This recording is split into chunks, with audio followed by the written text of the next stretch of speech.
Saudara, silahkan tonton videonya sampai habis.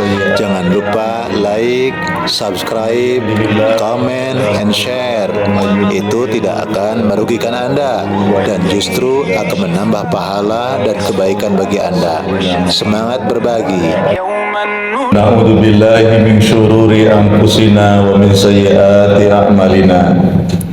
May yahdihillahu fala mudilla lahu wa may yudlil falan tajida lahu waliyyan mursyida. Allahumma shalli ala sayyidina Muhammad wa ala alihi wa ashabihi ajma'in, amma ba'du. Hadirin jamaah salat zuhur Masjid At-Taubah. Mudah-mudahan kita semua tergolong hamba-hamba Allah yang bertobat kepada Allah.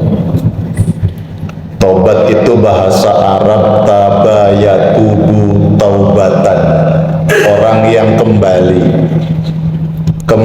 kepada Allah, orang yang kembali karena jalannya nyasar, orang yang melakukan perbuatan maksiat dan dosa segera sadar, hentikan, kembali ke jalan Allah.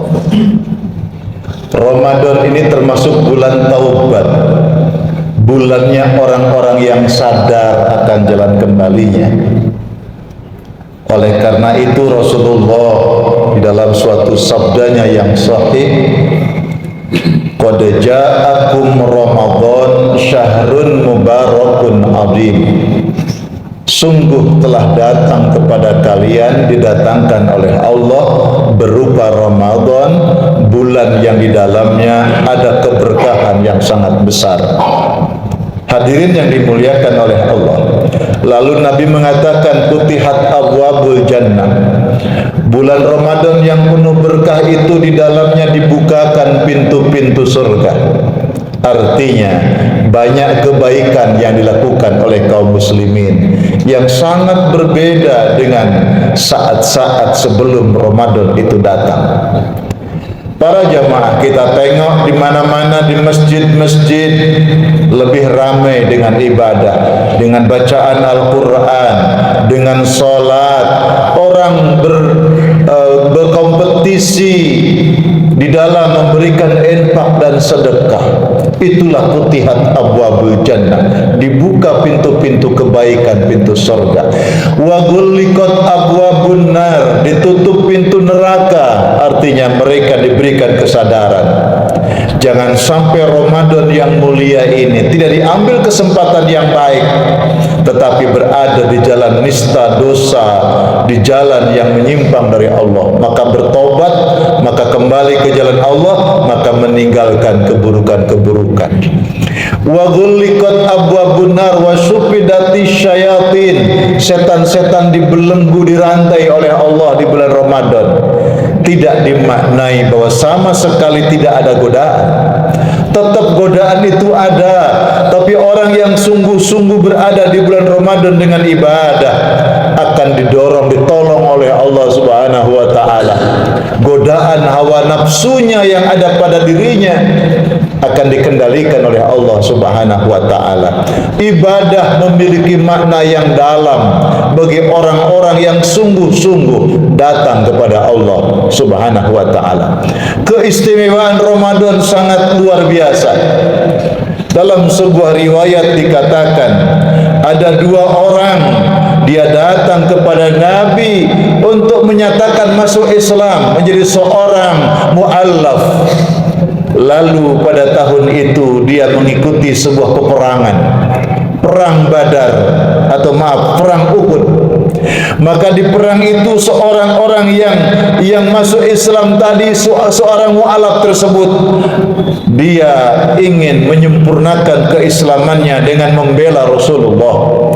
Ketika musuh akan menebaskan pedangnya di hadapan tubuh Rasulullah, dia menangkis pedang itu sehingga semua jari-jarinya rontok, putus, bahkan dadanya terbelah. Maka meninggal dunia sebagai syahid orang ini, sebagai pembela Nabi. Para jamaah, tetapi satu orang yang masuk Islam tadi, dia selamat dalam perang itu, tidak terbunuh.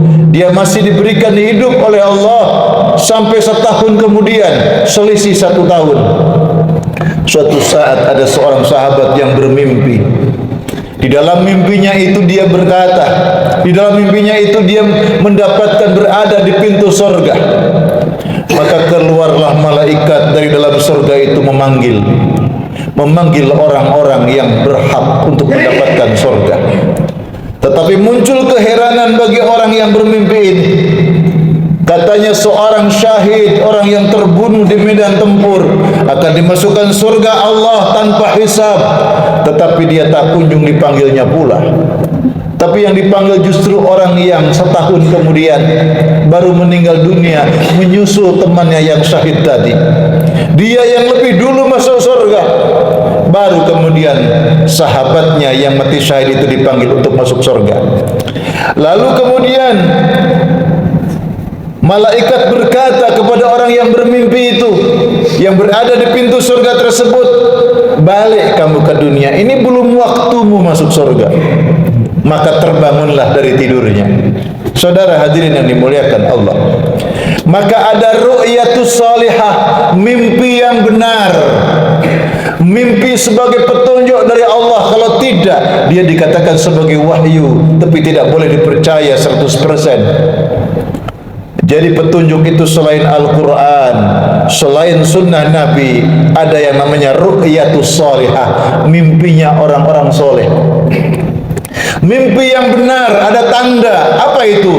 Ketika dia menceritakan mimpinya, walaupun sudah berlalu seminggu, sebulan, setahun, dia masih jelas menjelaskannya, menceritakannya tanpa ada keraguan. Begitu sangat rinci kisah yang dia ceritakan dari mimpinya. Itu diantara tanda mimpi yang benar. Tapi kalau kita masih mereka-reka mimpi apa ya tadi sebenarnya, aku kok merasa di sini, itu masih diragukan.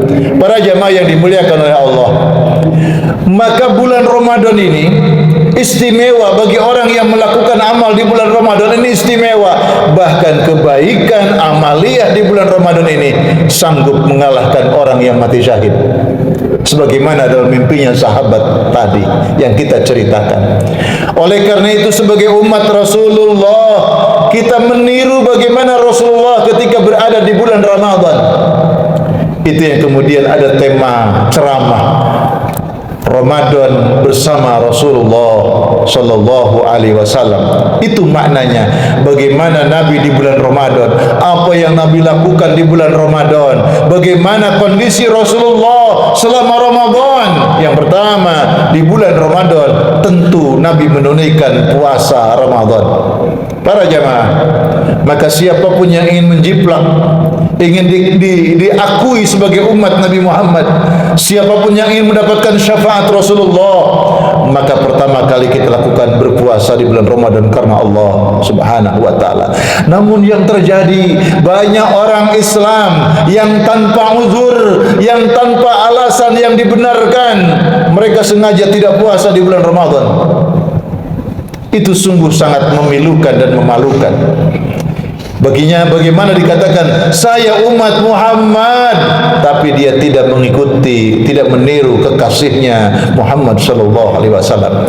Hadirin yang dimuliakan oleh Allah, lalu malam harinya dengan qiyamul lail, salat tarawih, salat tahajud, salat-salat sunnah yang lain, tadarus Al-Quran. Karena bulan Ramadan di samping dia bulan untuk puasa, bulan Ramadan termasuk bulan di mana diturunkannya Al-Quran. Syahrul Ramadan alladzi unzila fil Quran hudan linnasi wa bayyinatin minal huda wal furqan.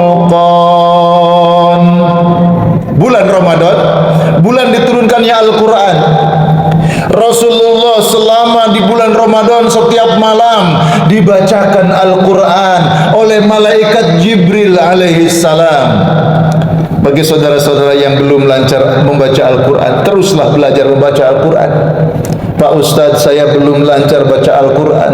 takut dosa kalau membaca Al-Quran, banyak salah, banyak keliru. Bagaimana Pak Ustadz? Tidak, lakukanlah terus membaca Al-Quran supaya Allah mengenalkan huruf-huruf Al-Quran, supaya Allah membimbing kemudahan untuk membaca Al-Quran. Orang-orang yang hari ini membaca Qur'annya lancar, dulunya sama dia tidak lancar. Ada hadis Nabi mengatakan, al-mahiru bil Qur'an, orang yang lancar membaca Al-Qur'annya, kiromil baroroh, dia akan bersama orang-orang yang bertaburkan kebaikan-kebaikan bersama para nabi, para rasul. Tetapi bagi mereka orang yang apabila membaca Al-Quran masih terbata-bata, membacanya panjang pendeknya masih belum tepat, cara mengeluarkan huruf-huruf Al-Qurannya, fasohahnya masih belum tepat, kata Nabi, orang ini mendapatkan 2 pahala. Subhanallah, mendapatkan 2 pahala. Jangan takut dosa, terus belajar membaca Al-Quran dan terus belajar mengaji kepada guru supaya ada cahaya pencerahan perbaikan. Para jamaah yang dimuliakan oleh Allah Subhanahu wa taala, bulan Al-Quran, maka Nabi setiap malam Ramadan dibacakan Quran oleh malaikat Jibril. Betapa sangat kuat bacaan Nabi, hafalan Nabi, dan betapa mendapatkan pencerahan yang banyak. Orang itu kalau hatinya bersih, ketika dia membaca Al-Quran, bukan hanya dirinya yang membaca Al-Quran, tapi Al-Quran akan mengeluarkan isi hatinya. Ibarat ada seorang pengantin wanita, seorang wanita yang cantik, engkau mencintainya, engkau menyukainya, lalu engkau memaksanya si wanita cantik tersebut. Mungkin engkau hanya akan mendapatkan tubuhnya, tetapi engkau tidak akan mendapatkan cintanya, tidak akan mendapatkan hatinya. Maka datangi wanita itu dengan penuh cinta, dengan penuh kelembutan, sapalah dia dengan baik.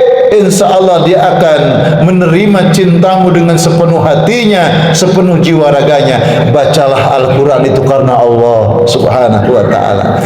Bukan kita dapat menyelesaikan, bukan hanya menyelesaikan bacaan Quran tersebut, tapi Allah akan membimbing kita dari bacaan Quran itu, isi daripada Al-Quran. Itu dikatakan, Allahumma ya man allamal insan, allamal insana ma lam ya'lam. Wahai Allah, pemilik perbendaharaan ilmu yang sempurna, ajari kami ilmu yang kami belum tahu. Kita tidak tahu apa-apa kalau Allah tidak mengajari kita. Ajari kami ilmu yang kami tidak tahu, yang kami belum tahu, ilmu yang mendidik kami bisa taat dan takwa kepadamu. Baca Al-Quran. Hadirin yang dimuliakan Allah. Dan itu amalan Rasulullah. Lalu Rasulullah di bulan Ramadan sangat dermawan. Nabi itu tidak pelit. Nabi itu orang yang paling dermawan. Apalagi di bulan Ramadan dikatakan ajwajan nas. Nabi itu manusia yang paling dermawan. Saking dermawannya Rasulullah sampai dikatakan dermawannya Nabi itu seolah-olah lebih cepat daripada larinya angin. Subhanallah. Saudaraku yang dimuliakan Allah, ringanlah kita untuk bisa membantu orang yang lebih kurang beruntung daripada kita. Ada malaikat setiap hari berdoa, ya Allah, berikan ganti bagi mereka yang hari ini, pagi ini berinfak, bersedekah.